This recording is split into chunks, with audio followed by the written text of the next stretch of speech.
It's Ken Harbaugh with the Midas Touch Network. This is a Baptist church that was struck early in the war as the Russians rolled artillery through Izyum in advance of their troops, which ended up occupying it for half a year. This building was hit by a bomb or a missile, completely destroying it. But the people in the basement survived. They said that up until that point they had been freezing, but the rubble was so warm when it fell in on the basement roof that it kept them warm for a week. That's how hot the fires were.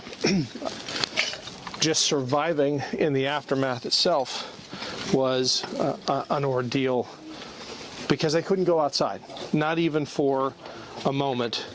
With the constant artillery strikes, the drones flying overhead, there were two groups of people seeking shelter, those in this church basement and those right across this narrow alleyway open to the sky here.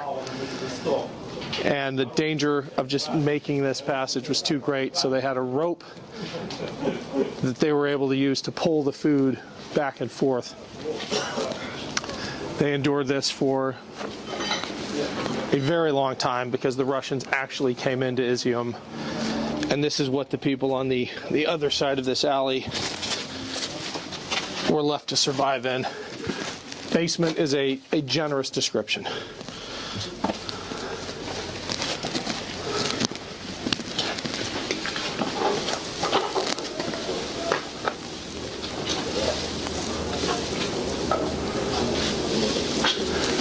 This is Izyum, Ukraine, liberated, no longer under Russian occupation.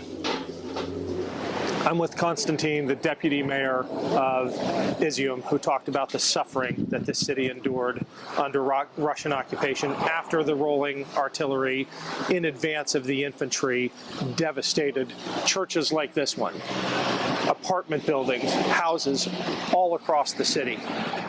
We were talking to the pastor of this parish who talked about his congregation surviving in the basement even after the church was destroyed for months. And it was so dangerous to go out, not just because of the constant artillery bombardment, but then because of the Russian occupation, that they wouldn't even dare cross this alleyway because of the open sky, the chance they would either be spotted by drones or worse, spotted by a Russian occupier. So they passed food back and forth with a rope, cooking inside their shelters.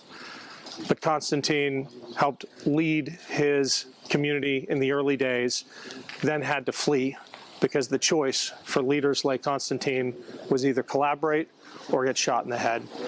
But Izyum is back under Ukrainian control. The Russian occupiers are gone. Russia is close. We are halfway between Kharkiv and the border, but Izyum stands strong today. Konstantin, honor to meet you. Slava Ukraini. Героям слава. Thank you. Дякую.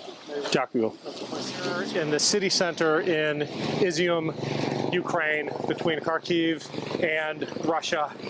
And the point I want to convey here is the pride that the residents of Izyum have in their city. The square behind me has a hospital on one side that was nearly destroyed during the Russian occupation. You can see the fire scars. I mean, totally unusable. Question mark whether they'll be able to rebuild it or not. The cultural center to my left, you can see the pock marks, the shell holes in the facade.